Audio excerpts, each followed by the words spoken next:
From inside the Banner offices along the Inner Harbor, it is the Banner Ravens podcast. Paul Mancano and Jonas Shaffer live on a Thursday in October. We are here to discuss the Ravens' upcoming game against the Tampa Bay Buccaneers. We're also going to do a check-in with the Ravens after 6 weeks of the regular season. But first, the Banner Ravens podcast is brought to you by Toyota. Toyota has been building a legacy of excellence for years, from developing hybrid technology to upping the standards of safety and efficiency. Toyota is always innovating, always making progress. And with a superior lineup of in-stock SUVs, including the adventure-ready RAV4 and capable, affordable Corolla Cross, you can experience the legacy of Toyota for yourself. Visit buyatoyota.com, the official website for deals, to find out more. Toyota, let's go places. All right, Jonas, before we even get into the things that we have promised on this podcast, we should talk about a couple minor moves, some involving the Ravens, some involving some contending teams. Let's talk about Yannick Ngakoue, who was added to the active roster after a very good performance against the Commanders. He was on the practice squad, and eventually they'd have to elevate, or they kept elevating. They'd have to add him to the active roster eventually if they continue to do so. In 16 pass rush snaps on Sunday, he had 4 quarterback pressures and 1 sack. So already was making an impact. So the pass rush problems, they're solved, right? Yannick Ngakoue, he's here. He's on the active roster now. Check that box.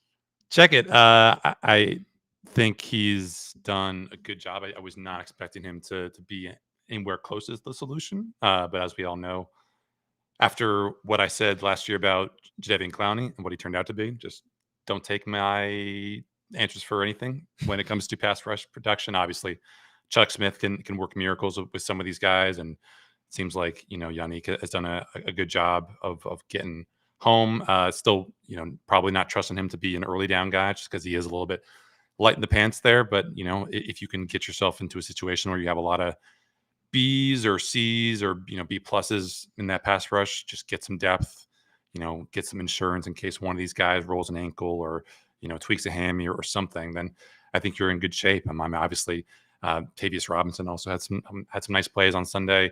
Still waiting to see what Adisa Isaac might be able to do, just because he had so much of that training camp wiped out by some of those injuries. But at least you're getting some good competition there, and the more help that you can have up there, then the better you'll be. I mean, this is going to be a game that the Ravens, I think, need to find their pass rush because, as we'll talk about it, Baker Mayfield is a very, very different quarterback when he's pressured. Yeah, let's talk about some of the wide receivers who were on the move earlier this week, because that's a position that we've discussed the Ravens could add before the trade deadline. We saw the New York Jets get Davante Adams. So the Davante Adams to the Baltimore Ravens dream is dead, Jonas, unfortunately. I don't think Davante got asked about the Edgar Allan Poe stuff. Did he? There's no way. No. I can't imagine in his first press conference with the Jets they would ask about that post from 2 weeks ago. The Raiders received a conditional 3rd-round pick that can turn into a 2nd-round pick, and Davante agreed to restructure his deal to lower the number for this season down to a reported $3.2 million. They added 2 voidable years. We talked about how Davante wanted to pick a team that he was comfortable with. Those teams, according to reports, were the Saints, were the Jets. So we don't know if he would have been willing to restructure his deal if he went to a team that he wasn't as crazy about, although he's spoken highly of Lamar Jackson. So maybe he would have done it in Baltimore. But right. There were legitimate reasons why we discussed on previous podcasts. The Ravens had a difficult road to try to add Davante Adams, particularly his money and his age. Yeah, and Davante goes to a team with a quarterback whose house he can stay in overnight. I'm not sure if you saw that on McAfee. He was just crashing at Aaron Rodgers. I try to avoid that. Yeah, sure. I was curious about what if Davante might weigh in on the Edgar Allan Poe of it all. He did not. I don't think that's quite in the wheelhouse for the McAfee. If there's anything even related to Ravens content, Jonas is consuming it. You consume all football media. It's amazing. I wish. But yeah, I mean, again, that Jets team needs a lot more help than a wide receiver than the Ravens do, which is kind of crazy because we thought that going into the season, Mike Williams would be better than any number 2 wide receiver the Ravens have. We thought that Garrett Wilson would potentially be on the brink of stardom, but the Jets need help a lot more than the Ravens do. So they kind of paid through the pay through the nose to get a guy who might not be as good as Zay, might not be as good as Rashad Bateman. It's TBD. And then we saw another team that was in need of a wide receiver, which the Ravens pointed out to them by soundly beating them. That's the Buffalo Bills in that primetime game.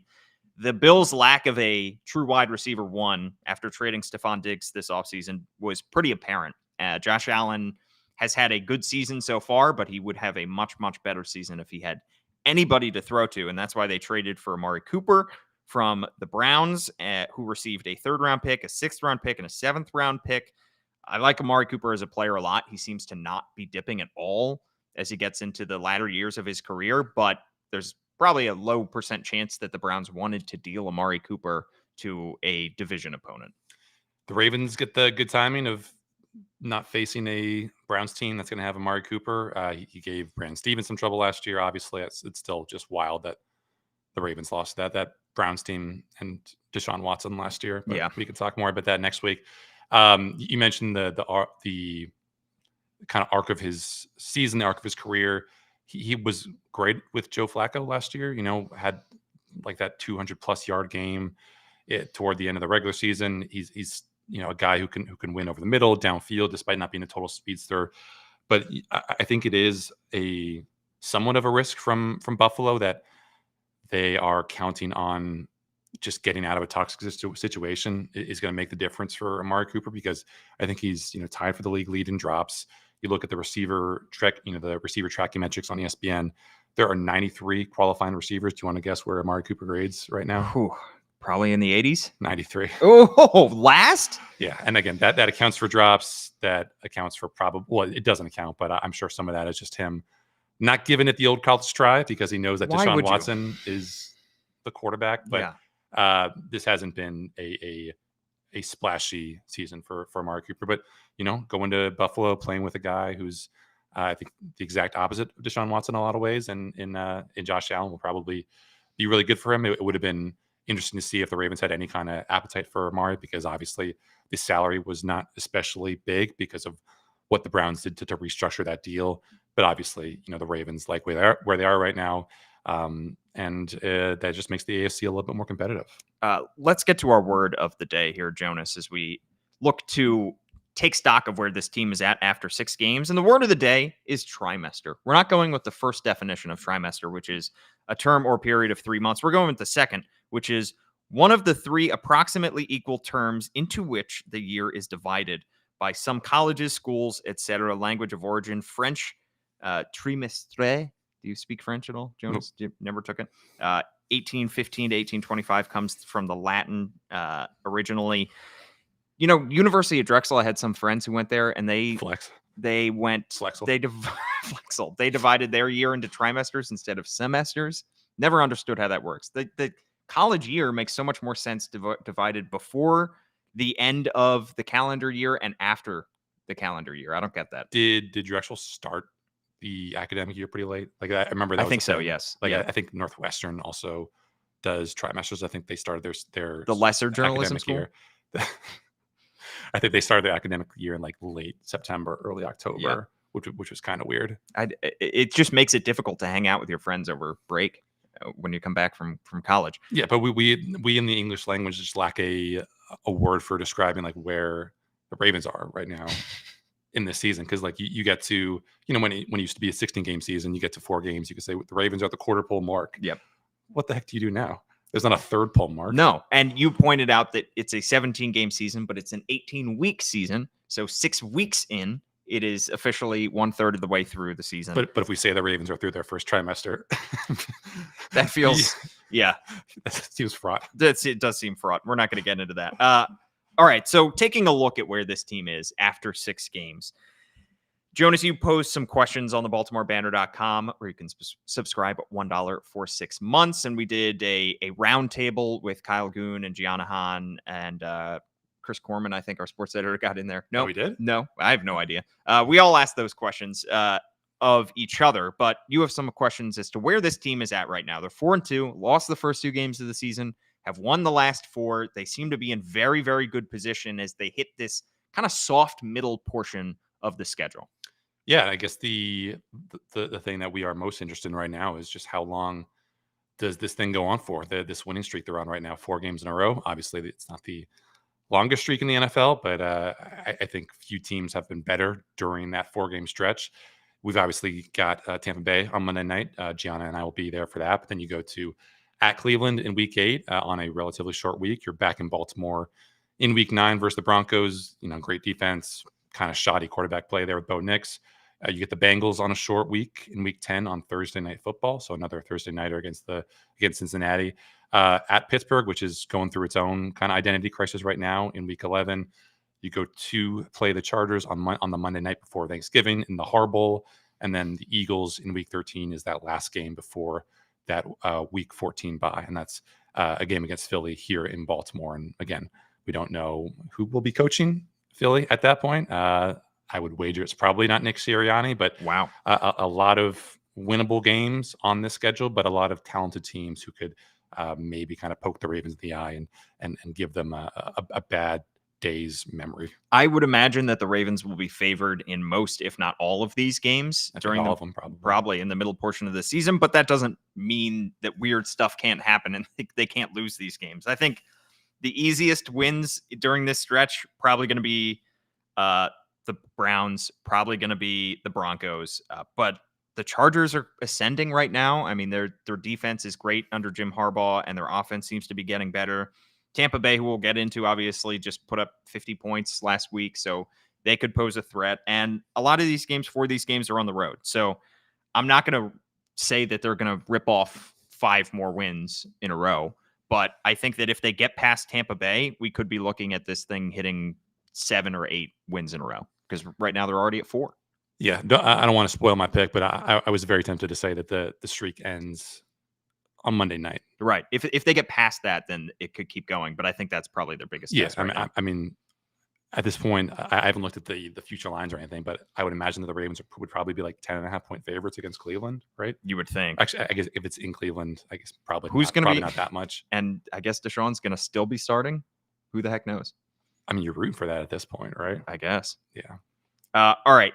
I am wondering about the biggest threat to the Ravens right now in their division, because we talked about Pittsburgh being on that schedule, who is still in control right now. And you're looking at this division, Pittsburgh.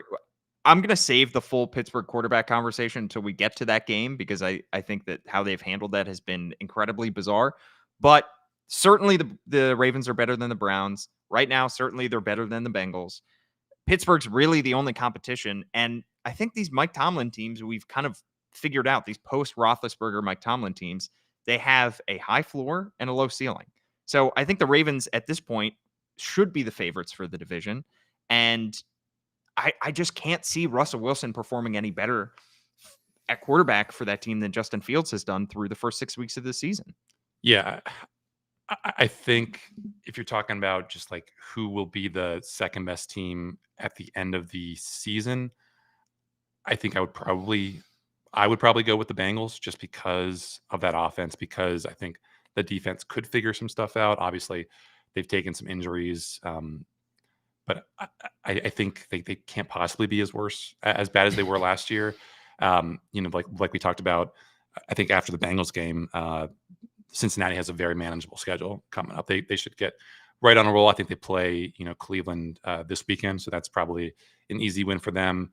The Steelers are facing the Chargers. I think they've got it. They've got an interesting matchup this weekend, and obviously that's not exactly a soft landing spot for potentially Russell Wilson making his first start. So I think obviously with Pittsburgh having the 3-game lead on Cincinnati that they do right now, they are the biggest threat to the Ravens in the AFC North. But I think if somehow all those teams were to get jumbled up together at the end of the season, and you're talking about who would you not want to face in a wild card game, or maybe even a divisional game, I still think it's the Bengals, just because even though as you mentioned in the roundtable, Mike Tomlin has this psychic hold on John Harbaugh.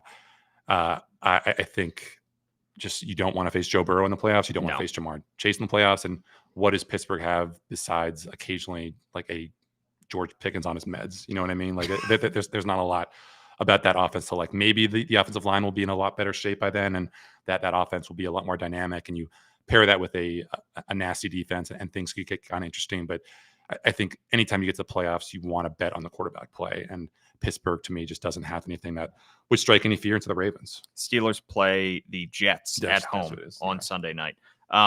Yeah, I mean, we also said that last year about great quarterback play, and then we saw C.J. Stroud struggle mightily against the Ravens defense, but he was also a rookie at that point, and I think if they were to face somebody like C.J. Stroud again, he would probably perform better. So we broaden this conversation to the rest of the AFC, outside of the AFC North. Chiefs are 5-0, Texans are 5-1. Who is the biggest threat to the Ravens outside of those two? Boy, I mean, I still think it's got to be the Bills, right? Just they Even after that performance? Yeah, I mean, I think you bring in Amari Cooper. I think the defense is not as bad as the Ravens made it look. They got Teron Johnson back, but the Ravens made it look bad. That they're going to get, obviously the Ravens faced that Bills pass rush when Von Miller was still not suspended for being allegedly a total dick, but they're going to get him back. They're going to probably get back. I think they already got back Terrell Bernard, who was obviously a really good linebacker for them. They're hopeful to get Matt Milano at the near the end of the season. So if you can say that the spine of that Bills defense with Johnson, with Poyer, with not Poyer, with Bernard, with Milano, is a lot more resolute than the one that the Ravens saw a couple weeks ago, then I think you feel good about that. I think you feel good about the pass catching options developing with Keon Coleman getting more mature, Khalil Shakir maybe settling into his role in the slot. Maybe Amari Cooper gives you what he did to Joe Flacco last year, and I think that's a really well coached team, and obviously they had a couple of rough weeks there with the Ravens and then the Texans just pantsing them, but I still think that the guys they have coming back on defense, the guys they have coming into the offense, it makes them not quite on that 3-team tier that we just talked about with the Chiefs, Texans, and Ravens. But I think that's kind of nipping at their heels. I mean, Josh Allen is still an extremely talented quarterback who can lift any team. I'm still intrigued by the Chargers, who, like I said, the Ravens will face in several weeks, and I'm also intrigued by the Dolphins if they get Tua back and he's fully healthy and ready to go, because that offense still can be pretty potent with their two wide receivers. But the point that we're driving at right now is, think about the conversation that we're having now that we were not having 4 weeks ago. We were talking about this team in free fall after falling to 0-2, losing at home to the Raiders, who, yes, have proven over the last 4 weeks to be absolutely abjectly terrible. And now they're changing quarterbacks. Gardner Minshew was dicing them up that secondary, and the secondary is still an issue for this team. But that was a terrible loss. 4 weeks later, we're talking about the Ravens as one of the best teams in the AFC. Would you feel good if you were the Ravens and you drew the Jets in a wild card round game at this point? We're so far away from the playoffs right now. I mean, I have no idea. If we can indulge the stupid MVP discussions, true, we can future cast Ravens Jets. We're 3 months away from that. We're another trimester away from that, Jonas. 2 trimesters. Well, if we go by the first definition of a period of 3 or more months, yeah. But I mean, to drive the point home, this team right now is playing better, as good as or better than any other team in the AFC and maybe the NFL. I mean, they look like a juggernaut offensively. They have found a perfect role for Derrick Henry. They have found great spots and great ways to attack defenses with Rashad Bateman and Zay Flowers. They still have Mark Andrews, who is poised to heat up over the second half of the season. They still have Isaiah Likely, who had that one great game in week 1 and has done, a little bit since then, but hasn't had another great breakout game. There are so many reasons to be optimistic about what this team can do. And frankly, if you look at the personnel of this team, I think you could say that the one area that has been underperforming based on its personnel is the secondary. If you believe that Zach Orr can figure things out there, and with a little bit of help of Dean Pease, can get his personnel to play up to their potential, then that is a unit that you could see having a market improvement in the latter 10 weeks of the season. So there are so many reasons to be optimistic about this team right now and to look at them truly as one of the best teams in the NFL and one of the best teams, for the foreseeable future. If I can play spoiler for just a second, don't. I would say that at some point the Ravens are going to get like a bad injury. That's the thing, is the one area where they have gotten incredibly lucky has been health.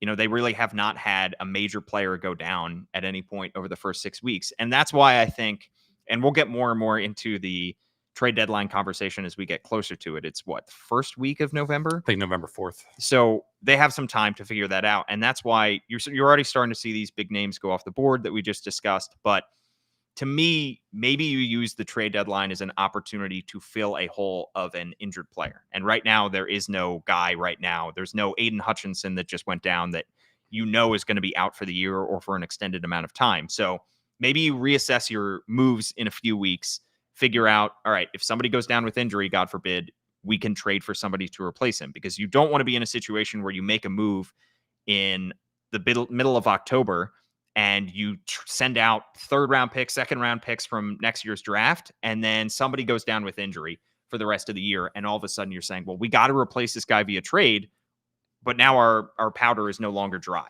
Yeah. And we no longer have the draft picks to trade for a replacement. And they've got they're in a roster crunch right now, and they've got a roster crunch coming. I mean, they, haven't activated Arthur Mollett off the injured reserve. That he's going to be a guy who needs a 53-man roster spot.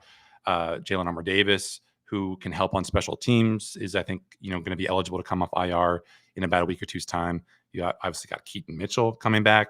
All of these guys are, would deserve a spot, not just on the 53, but on game day as well. And, we saw that they just had to cut, Big Salah to make room for Yannick Ngakoue. So to think about all of the moving pieces in place and say, oh yeah, we want to go and get this guy, even though we barely have space for the guys on our team who are coming back from injury, it just does kind of lead you to wonder where that next move would be for a team that is cooking with gas right now. Yeah, and again, we'll get more into the trade deadline discussion as we get closer to that day, but I have seen a lot of people talk about cornerback being the biggest need on this team. I don't think it's a personnel issue. I think right now they're not playing up to their potential. I don't think there's one guy that you bring in that fixes that. I think everybody has to play better across the board, and that comes from Zach Orr and it comes from the players themselves. So if they're still having problems in a few weeks as the trade deadline nears, maybe you have discussions about adding some depth there. But quite frankly, you need Marcus Williams, who's making as much money as he is, to play a little bit better. You expect and need Nate Wiggins to take a step forward as a rookie. You expect Arthur Mollett to help that unit, and Jalen Armour-Davis, even if he is called upon in the secondary, to help that unit as well. So to me, that's less a personnel issue and more a quality of play issue right now from the guys. And you've got TJ Tampa there waiting in the wings. I don't know how much him, missing a lot of training camp is going to affect his development the way it kind of did, Charlie Kohler when he had a sports hernia his rookie year and really couldn't do anything because he wasn't on the field for July and August. But you don't want to give these young guys these obstacles to not just to getting on the field on game day, but in practice as well. Practice reps are important. Yeah, I mean, we talked about, did this team overinvest in cornerback in the offseason, adding first-round pick Nate Wiggins to a group that was already pretty stacked.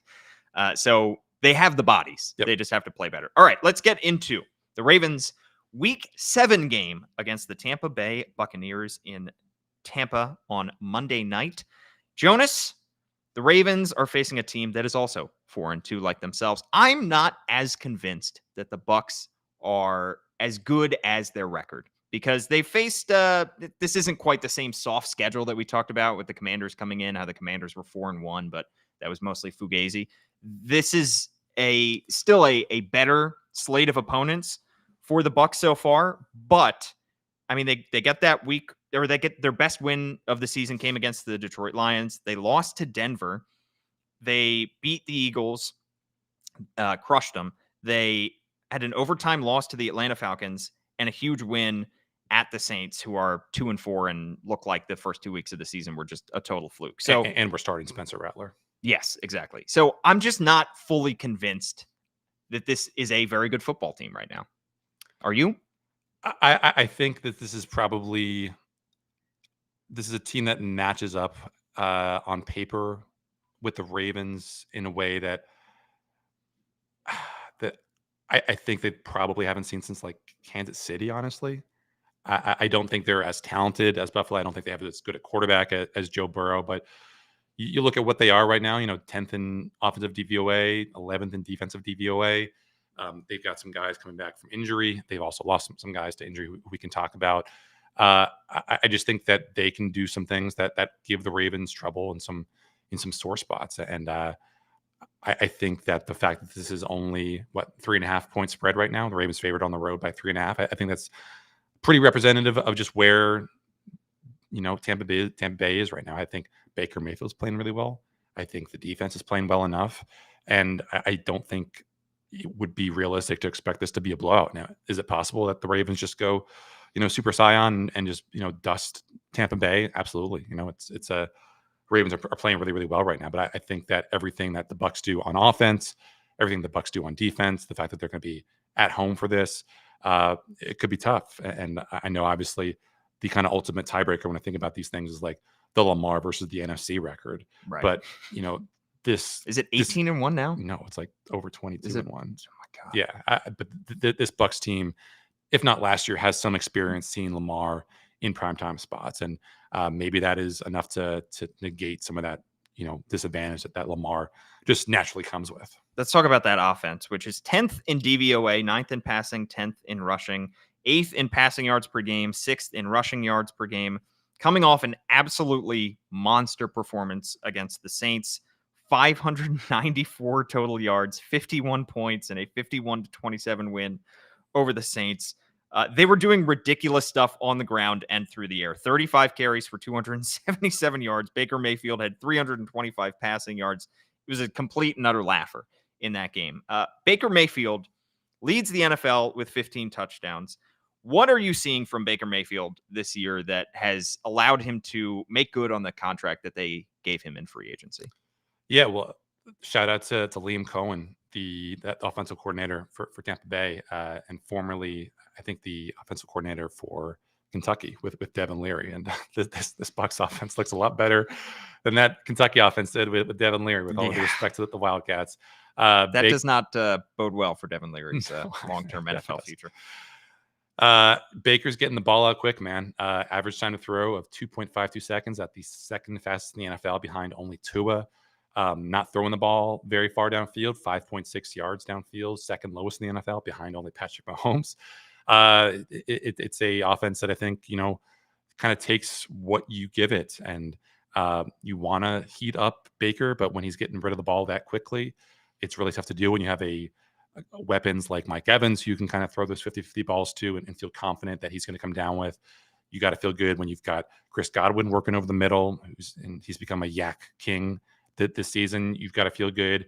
And they just pass the ball a lot. I mean, it's not going to be a situation where they're going to trick themselves into feeling like they should run the ball. I think that was a big complaint of previous Bucs teams, that they just ran the ball so much on these early downs when they have this explosive passing offense. And with Liam Cohen in charge and Baker there, they're finally throwing the ball a whole heck of a lot. And, obviously that puts them under stress to actually get some of those, early down productions so that they're not behind the sticks on third down. But against this Ravens defense and just the way that they've given up some of these chunk plays, some of these easy looks, easy layups, they're going to be under a lot of pressure. And I think, they're a good screen team. You feel good about where the Ravens are in defending that because of Roquan and Kyle Hamilton and everything like that. But it could feel at times just like they're kind of sort of playing like an ersatz version of the Chiefs, because they're going to get the ball up quickly, run a lot of screens, guys who can make stuff happen after the catch. And they're not going to feel, unduly pressured to run the ball when they don't have to. You feel great about their defense against the screens, except for that 70-yard touchdown that Jamar Chase had on a screen in Cincinnati. And that also brings up a point that concerns me about this matchup, is the fact that the last time this Ravens defense faced two top-tier wideouts, it was Jamar Chase and T. Higgins, and they both went off. Yeah. And I think the Bucs have that in Chris Godwin and Mike Evans. Godwin already has 43 receptions, which is the most in the NFL, 5 touchdowns, over 500 receiving yards. Mike Evans, 300 receiving yards already, 5 touchdowns as well. That is what scares me, is the explosive play ability of those two. But you want to get Baker into situations where he is holding the ball longer than he should. Like you said, he gets the ball out quickly, and that's what's been successful for him this year. But if you can somehow take away his first and second read, he is mobile. I mean, he can run for a first down if he's called upon, but he struggles when he is asked to pat the ball back in the pocket and go through his reads because he's not very good at escaping pressure. A lot of those pressures, if they're able to get, pressure on him, do turn into sacks. Yeah, 27.9% of pressures have turned into sacks, according to PFF. That's the second worst rate in the NFL. I think only Caleb Williams as Morrison. As you pointed out, he's been sacked 17 times this year, tied for fourth in the NFL behind Sean Watson, Caleb Williams, Geno Smith. All those guys, none of those guys have especially talented offensive lines. So the fact that, this line, 22nd in pass block win rate, not really great, but it doesn't always super matter because of that kind of quick trigger that Baker has, because he has, some nice outlets there in Godwin and Evans. I guess, who were you more, if you're Zach or if you're DNPs, who are you more worried about going off against this secondary, considering the state of things and just the kind of receivers who have given the Ravens trouble? I would probably go with Chris Godwin, simply because of his production so far this season, because he's going to be lining up out wide, and he could be testing. He lines up mostly in the slot. Okay, so he could be testing Brandon Stevens. He could be testing Marlon Humphrey if he's in the slot. I have concerns about both these guys, but probably Chris Godwin. Yeah, I think probably Chris Godwin, just because I think the Ravens, they do a really good job of tackling. I think they're top 5 in tackling grade on PFF. Not a whole lot of missed tackles. Obviously, when they have missed tackles or when they've taken bad angles, it has really hurt them. Chris Godwin leads the NFL in yards after the catch, was just not what you would expect from a guy who's kind of up there in age, not exactly Tyreek Hill level burners. 28 Jonas is the new 24. He's been in this league forever, man. I remember he does. Doesn't he feel older than 28? He definitely does. And Mike Evans, really good job. Obviously just a guy who's, I think, he could hit 100 career touchdowns. I think he's one away from that mark. So look for him to get a target in the red zone on Monday night. But he's probably going to see a lot of Brandon Stevens. He usually lines up on the left side of that formation. So that's where Brandon Stevens is typically matched up. We talked about this on Sunday after the game, and fortunately Next Gen Stats came through with a clutch statistic.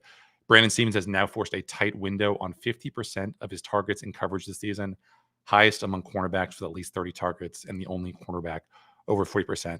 What he's done with those tight window targets is another matter. Yeah.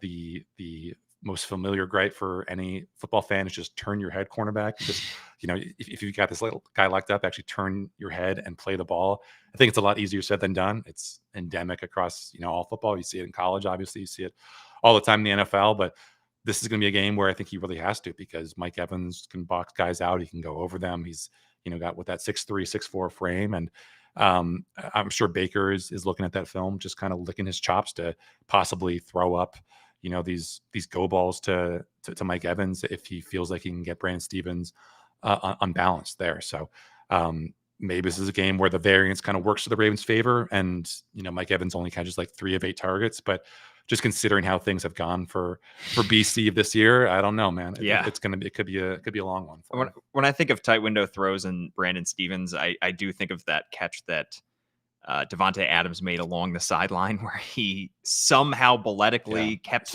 saw that a lot this week with the trade. Kept his feet in bounds. That's a kind of play where I don't even know if his head was turned around, if there was anything he could have possibly done about that, because that ball was thrown a yard out of bounds, and somehow Devontae Adams is able to reel that one in. And yet, wouldn't you feel better about Brandon Stevens on Mike Evans than Nate Wiggins and his absolutely relatively skinny frame? I would have major concerns about Nate Wiggins' size. He is long, but in terms of his frame, Mike Evans is one of the strongest wide receivers in the NFL. So I would have concerns about that matchup. Yeah, I think Mike Evans would make Nate Wiggins look like a mannequin out there. Yeah. We could see Sean Tucker in this game. Syracuse's own Sean Tucker, also from Owings Mills and Calvert Hall. He had 192 total yards and 2 touchdowns when Rashad White was out with a foot injury last week. Also could see rookie running back Bucky Irving. Have you heard anything about Rashad White's or seen anything about his availability for Monday's game? No, I imagine they're practicing probably right now or pretty close to it, but have not seen anything on him. And honestly, I don't think it really matters. I don't think Rashad White has been all that good. I think, but as a proud owner of Bucky Irving on fantasy football, I think he's been a a revelation so far as a rookie. Sean Tucker coming in and doing what he did, I think is a good sign. I think a lot of that rushing protection against New Orleans is kind of inflated. Like the Saints just did not tackle well at all. Yeah, a lot of bad tackling. And not what you expect from a Saints defense that like started the year pretty well. Took it to the Cowboys, but just have not looked good the past 2 weeks against Kansas City or against Tampa Bay. But like I said, I think because of what the Ravens run defense does just in shutting down teams now at this historic level, and the fact that Tampa Bay and Baker are going to pass and pass and pass, I really don't expect these running backs to do a whole lot in the actual running department. The Ravens themselves could pass and pass and pass in this game as well, because the Bucs come into this game 29th in passing yards per game allowed and 14th in rushing yards per game allowed. They are 11th in DVOA, 9th against the pass, 11th against the rush. So some of those numbers could be a little bit inflated. Do you expect the Ravens to go with a pass-heavy attack on Sunday, or do you think that we could see more Derrick Henry? I think if you I keep saying Sunday. It's a Monday night game in Tampa. I apologize. I think if you are Todd Monken, you're coming to this game with like two buttons to hit. It's either run or play action. Run or play action. Don't worry about anything else. This is a Bucs defense that has two quite slow linebackers. Just looking online, Bucs fans are convinced that Levante David and KJ Britt are maybe the slowest starting linebacker tandem in the NFL. KJ Britt is literally the lowest graded off-ball linebacker in the NFL, according to PFF. And you look at just where they are vulnerable: 29th against tight ends in DVOA, 27th in EPA per dropback versus play action passes. What do the Ravens do well? They find their tight ends. They find guys off play action. And if this Ravens run game can get things going up front, which I think might be, it's not going to be a given with Vita Vea always in the middle there. The Bucs got Kalijah Cansey last week after he was kind of limited by a calf injury to start. I think that this Bucs defense is fundamentally sound at a lot of levels, but just where Lamar is right now, where Tampa Bay is vulnerable, I think those two areas match up pretty well, pretty favorably for the Ravens.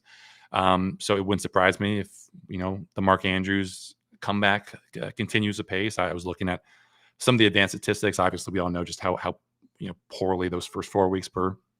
But if you look at just what he's done these past 2 weeks, just in terms of yards per route run, which is kind of a little bit deceiving because he's not on the field as much as he was during his heyday.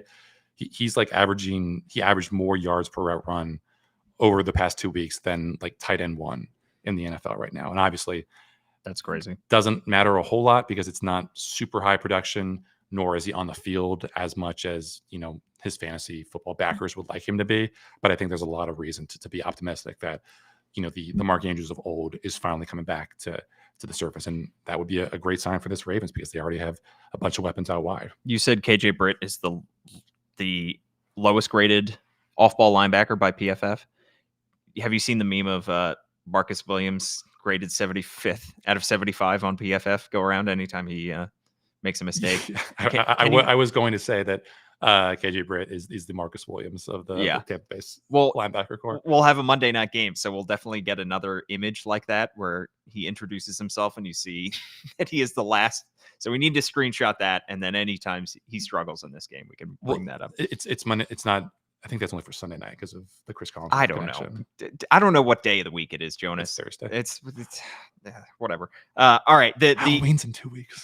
That is crazy. The only concern from the defense, the biggest concern, I think you could say, from the Tampa Bay Bucs defense, how about the fact that Zion McCollum is the number 1 rated cornerback, according to PFF? Guy who kind of came out of nowhere. This is his 3rd season, but he was a 5th-round pick in 2022. Wasn't very good the last couple of years, and now all of a sudden is playing elite football. Yeah, I think it was interesting to look at some of the film and the stats on Tampa Bay because McCollum and Tyke Smith, who's another starter that they have, all ranked below average in how much separation they give up in single coverage. So if Tampa Bay blitzes, which they like to do quite a bit, then they're going to find themselves on an island versus Rashad Bateman versus Zay Flowers, and we know just how well those guys have been separating. I think it's relevant that another starting cornerback for them, Jamel Dean, got knocked out of that game against the Saints with a hamstring injury. Seems unlikely that if he was ruled out of that game, that he would be back in time for this one. Again, we'll know more once we see the practice reports from Thursdays. If Jamel Dean is out, then another all-name team guy, Tyrek Funderburk, a rookie cornerback, might be getting some reps, which could be another sore spot for the Ravens to kind of press. So it's gonna be interesting to see. I think this is a Tampa Bay secondary with a lot of nice pieces. Obviously, Antoine Winfield, one of the NFL's best safeties. Zion McCollum, a big, strong, fast guy. Maybe that is the kind of athlete you need to press a Zay or Rashad Bateman. It's going to be a game with a lot of fun matchups. I mean, I think the Tampa Bay pass rush is probably strongest up the middle, which is I think you have the most concerns about Patrick McCary being able to hold up, Daniel Failele being able to hold up, even though Failele's played really, really well in pass protection the last couple of weeks. So if those guys can bother Lamar and kind of give him some of the happy feet that he's been known to have over the years, then it wouldn't surprise me that Tampa Bay does a much better job at kind of throwing this Ravens offense off than any defense has in I guess almost a month at this point. What's your score prediction for this, Jonas? I do think the Ravens will win. I think the Lamar versus NFC factor is just too much for me to overlook. How is that? Why? Why is that a thing? Why is it one conference? I don't. Everyone tries to write an interesting story, and no one's able to do it. I think it's just as simple as the fact that you don't have a whole lot of experience with it. But I guess it's not like they have this incredible record against the rest of the AFC. That's not the AFC, right? North. I don't know. Wink Martindale really fouled that statistic up by being the one defensive coordinator to mess Lamar up and just totally stymie that perfect record. I think this will be a close one. I think it'll be a fun one. I just think that where the Ravens are right now, I think that this could be a good game for the secondary, if not a great one. Obviously Jayden Daniels had his way at times with the Ravens, but if you look at some of the bigger picture stuff, the Ravens did a good job of forcing them into third and long. They did a good job on third down. They obviously shut down a really, really good running game, and if they can get after Baker, if they can blanket Mike Evans, if Kyle Hamilton or Marlon Humphrey or whoever it is does a good job with Chris Godwin, you don't really feel like there are a whole lot of other counterpunches for Tampa Bay. And frankly, it's very hard for me on a philosophical level to accept that Lamar would lose to a Baker Mayfield-led team. Yeah, but I do think that anyone selling Tampa Bay short could be in for a potentially rude awakening. I have a closer score in this one because I do still have concerns about this defense allowing the explosive plays in those two wide receivers. 28-27, I have the Ravens coming out on top. Like you said, I think the tight ends could be in for a big game, and it's dependent on who Lamar wants to find over the middle of the field, but either Mark Andrews or Isaiah Likely could be in for a big one in this one. So I have them coming out with a 1-point win and improving to 5-2. And we will have a post-game podcast for you in the wee hours of Tuesday morning, I suppose. Nailed it. Yeah, finally got the day right. You from Tampa, me from Baltimore. Please like, rate, review, subscribe, all that good stuff. Write us a good review, 5-star review. I'll read it out here on the show. Do you want to make an appeal for like our listeners to find you housing, considering your apartment search? Deeply buried in an apartment search at the moment. We are closing in on a couple different places though, Jonas. I think we will find a home. Famous last words. We will find a home, I assume, but who's to say? You could always sleep here. I could always, yeah. I mean, this is a nice room. We have changed our background slightly, but the Banner, I'm not going to say that I'm going to sleep at the Banner offices, but come in, brush my teeth, all that good stuff. At Jonas_Shaffer is his Twitter handle. I'm at Paul Mancano and at All Banner Sports as well. And of course, subscribe to the Baltimore Banner at $1 for 6 months. For Jonas Shaffer, I'm Paul Mancano. Thanks so much for tuning in.